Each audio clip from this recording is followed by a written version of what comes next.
Well, good morning. Thank you for being here, and thanks to the folks who are Zooming in, or dialing in, or Facebooking Live, or all of those multimedia options that we have available for folks. Welcome to this morning's Cotting Conversations. I'm Bridget Irish. I am the president of Cotting School, and so pleased that you can join us today for some learning and hopefully a tour of our facility. We, every year, dedicate a significant amount of time and resources to a curriculum question, issue, something that we're working on as a community. And we do that by pulling together a cross-functional group of our faculty members, and we call it our Summer Curriculum Institute. That team works together every day over the summer to put together materials, review things for our team. This year, the topic was social emotional learning and how we can improve what we're doing in the classrooms. We've done a number of different topics over the years, math and literacy, but after a year of COVID and all of the increases in conversations around mental health issues and all of the struggles that we all went through during the pandemic, we thought this was a particularly important topic for our Summer Curriculum Institute last year, and are really pleased to have some of the members of our team here today to tell you about the work that they've done and how we are implementing it here at Cotting School. So I will turn the floor over to Tim Richmond. Tim is the head of our Cotting Consulting team. He is also the voice of our Cotting Conversations, and Tim will be your facilitator today, and he'll introduce the rest of the team. So thanks for coming, and thanks for taking time out of your busy work days to do this, and I hope you enjoy the information. Well, good morning, everyone. Thank you for joining us. We're pleased to be here in Cotting School's new campus center. Behind us, we have an amazing rock wall structure, which is fully accessible for our students, and we're so excited about that. Behind you today, we have our wide open and beautiful, airy and bright new gymnasium. So it's a really beautiful day. In fact, the sun is shining. We wanted to talk to each and every one and say thank you for joining us, but speak a little bit about the Cotting continuum of services first. We are here at the day program, which is one of the longest running day programs for students with special needs here, ages 3 to 22. Cotting also has Hope House, which is our 5-day a week program for our residential students 17 to 22 who have an IEP as well. We also have the summer program, which is our 5-week extended service here. And then we also have our team, which is Cotting Consulting, where we get the opportunity to provide outreach services for about 30 different districts here in eastern Massachusetts and central part of the state. So once again, welcome. I'm joined by our two panelists today. We have Rachel Vorkink, who is a school psychologist here at Cotting School and also part of our mental health team. We also have Suzanne Schiavone, who is a Cotting Consulting Clinician and provides AAC supports. That's augmentative alternative communication evaluations and consultations as part of our consulting team. So Rachel and Suzanne, welcome. Thank you for joining us today. Thank you. Thank you. So Bridget gave us a nice lead up and an introduction into kind of what is happening, and today's topic is all about social emotional learning, and it's a very important one. So we wanted to first take a step back. Bridget introduced a little bit about the Summer Curriculum Institute, but we've also got some information about how that was developed, and maybe Rachel, you could tell us a little bit about how the Summer Curriculum Institute works for everyone. Absolutely. So at Cotting, during the year, there's a group of professionals that get together. It's called the Instructional Leadership Team, and work on various projects having to do with curriculum and instruction in general.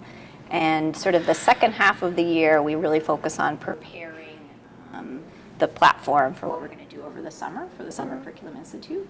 And so this year we spent that part of the second part of the year really thinking about what do we want to explore in terms of social emotional learning. Cotting School does a lot of even before we had the Summer Curriculum Institute, a lot of work around social emotional learning for students with special needs. We use programs such as the Zones of Regulation and Social Thinking by Michelle Garcia-Winner. But we really wanted to come together and look a little bit more macro. So social emotional learning, what is it? It's a buzzword we hear all the time now. But not only is it a buzzword, but it's actually, research is saying it's essential in terms of any kind of learning that students have social emotional foundation and are explicitly taught skills. So we really felt like it was important to kind of take stock of what we were already doing and then look at kind of what the theory is behind what social emotional learning is. So we spent the better part of the second half of last year thinking about how to prepare a sort of a question that we wanted to answer and a set of sort of guidelines, and really came to the understanding that we would produce a set of modules for our staff to really understand social emotional learning from the macro perspective and look at all the program we're already doing and then sort of assess what more should we be doing. So that's sort of what That's it came great. out of. And excuse me if I'm wrong, but usually our Curriculum Institute in the summer focuses more in the academic realm. So what were some of the factors in making that choice of going with SEL? Yeah, well, I think as we're thinking about schools in general, social emotional learning is becoming sort of the bedrock of what we need to do to first prepare students to become sort of academic learners. And so Cotting has always been really strong in this area because our students come to school with more challenges, social emotional challenges in general, with communication challenges, with sort of emotional regulation challenges. So we already know that that's important for our students' learning. But we really wanted to make sure that we're taking stock of what else is out there, what other programs could we be looking into that would benefit our students.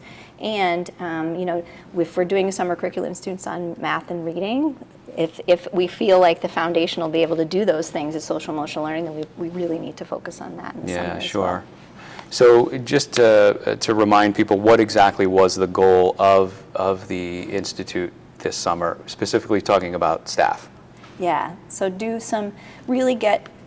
take stock of what we're already doing and then have a common sort of understanding about what that is. So maybe our CTs have been doing social emotional learning really well in their social skills groups. Sure. But do our staff really understand the concepts behind that and understand the sort of bedrock of what those things are, and understand that social emotional learning is a theory and a framework that's really being researched and broken down, and for schools to really understand that that's something we need to all have a common language about. Yeah, that's great.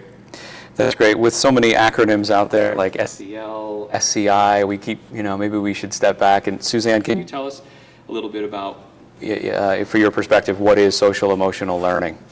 Yeah, so Rachel talked about this a little bit, but it's really a framework for thinking about how we interact with others, right? So there's really, if you look up here, there's really 5 facets to social emotional learning. So self-management, self-awareness, responsible decision-making, relationship skills, and social awareness, right? And those are really all interconnected skills that are really critical for all of us to have as adults, and it's really important for us to be teaching our students, and really all kids need to be learning these skills, which is why it's such a buzzword right now, and there's so much thinking going on around this and research. Absolutely, and open to anybody here, but why do we feel like SEL is so important in today's education? We get hung up on test scores so much that we sometimes forget about, like you said, that bedrock of social emotional learning. Why is it so important? Yeah, I can take this. So, I think when we only focus on academics and we're only focusing on test scores, as you mentioned, we're not really thinking as much about, are we teaching our kids to be empathetic and to interact in a way with others that's kind and thoughtful, right? And really to be functional adults. For anyone, we need to be thinking about how can we teach these skills and in school. And for our kids, it's also really important, right? A lot of them have challenges that may make learning these skills maybe more difficult to begin with, and so it's extra important, I think, for us to really be thinking about how we can implement it in school. Yeah, that's great. I have a 5 and a 2-year-old daughter. And I think that's brought me more into my feelings and understanding and empathizing with what's happening, especially when we're having big reactions, maybe sometimes in our home. But hearing all this, it's so important. So Rachel, why is it important in the context of Cotting School, which is a different setting, a sub-separate setting? Yeah. Why is it so important for us here at Cotting? Well, if you think about many of our students' IEP goals, they focus around self-regulation and social skills. So foundationally, we're teaching students sort of on an individual basis this all the time. But I think being able to have our staff feel confident also to be like, this is part of instruction in the classroom on a sort of day-to-day basis, minute-to-minute basis, rather than just a pull-out sort of with a communication therapist or a speech and language pathologist or a psychologist.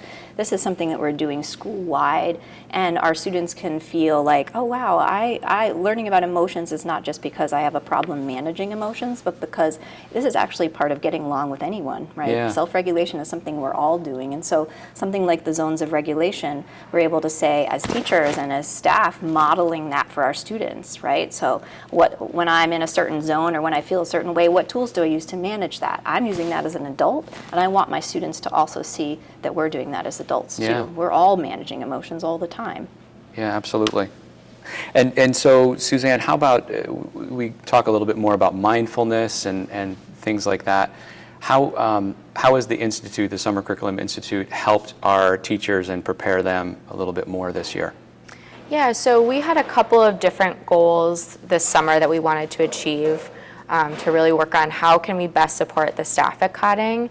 And we accomplished a couple of things. First, we made a set of modules, training modules, that the staff will be participating with year-round, so that they can we really want everyone to have the same base of knowledge, right? So our goal was to create these modules that everyone would participate in, so that everyone would have this knowledge base that some of our staff already have, right? So our communication therapists work on all of this, our occupational therapists, mental health team works on this, but we really want to make sure that everyone had the same base.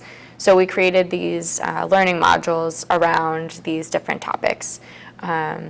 Then we thought, like, how can we keep reminding people of this so it stays on the top of everyone's mind throughout the year?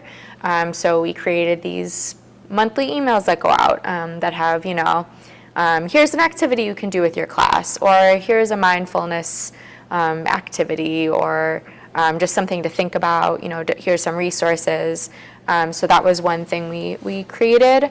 And then more tangibly, we created two different toolboxes, really, two bins that have, one has mindfulness tools in it and resources, and the other has movement resources. So, fidgets or yoga cubes or like all these different activities that our kids can participate with. And staff are already having really good feedback to that. The kids are accessing it. So we really wanted it to be a holistic approach to this topic. That's great. So we're actually like walking the walk. We're not just saying you should do this. We're actually trying to live it, which is really important. And is there, I understand that there's, we've created another kind of a flex space that's helpful. What else is happening in there? Yeah, so not only is there sort of these material boxes, but also we've added in a social emotional learning sort of class that's taught by myself as well as our guidance counselor.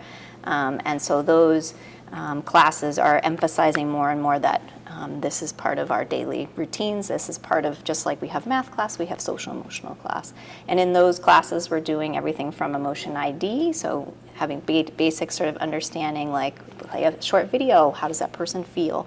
Getting students to really understand how our bodies feel and how our emotions are expressed in our bodies. And then looking at what tools can we use to manage our emotions based on the social expectation.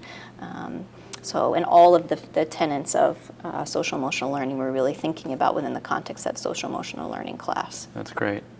And speaking of tools and maybe programs, you mentioned it briefly, but Suzanne, what are some of the programs that you learned through the Institute when you were, talking with our therapists and clinicians and surveying them, saying, what are you using for programs? And then how do we bring that back out, to that macro level? So you mentioned this a little bit briefly, but our communication therapists, our occupational therapists, the mental health team, they're already really using a lot of these programs. So the social thinking curriculum by Michelle Garcia Winner, which is really like a cartoon, comic book based curriculum to teach about this whole topic. We do the zones of regulation already, which is a curriculum to help kids learn how to identify how their body's feeling, like what zone they're in, how regulated they are, how unregulated. And the circulars curriculum, which helps kids to learn like how they relate to others and how their relationship with that person should influence how they're interacting with them. So, thinking about how you interact with your parent is going to be different than how you interact with the mailman or your teacher, right? And so we really try to dig into how our staff are using those curriculums, because we know that they're using it and they're using all the language around that curriculum, but teachers or classroom staff, they may hear those buzzwords and know generally what it is, but we really wanted to make sure we knew specifically what parts of the curriculum they're using, so that we can then give that knowledge to the rest of the staff so that everyone's really on the same page. I think it's great because it's not in isolation. I mean, with any of our therapies or our services, like skills in isolation, we need them to translate more globally and throughout the classroom and hopefully at home too. That's really, we want these skills to carry over. When we talk about some of the staff, we have a new addition to the staff at Cotting this year, and it maybe speaks to how important behavioral health is, and SEL. But Rachel, maybe tell us a little bit about the new staff that we've hired.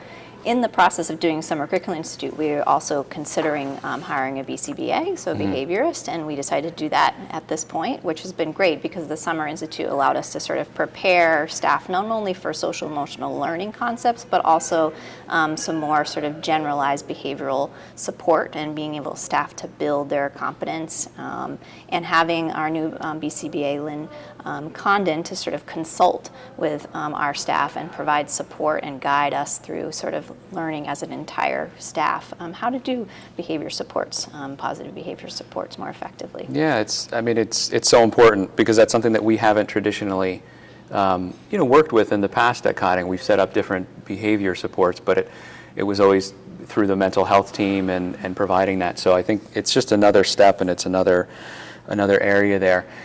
So, we've got folks at home that are watching on Facebook or YouTube. We want to try to think about the next step and, what are the takeaways from your work this summer for parents and caregivers as we look, down the road? Sure. Well, I think that we all I think there's always been a sense, kids can just sort of learn social emotional skills through osmosis, just being a human being. That's actually not how it works. We need explicit instruction in social emotional learning, and the research is consistently saying that.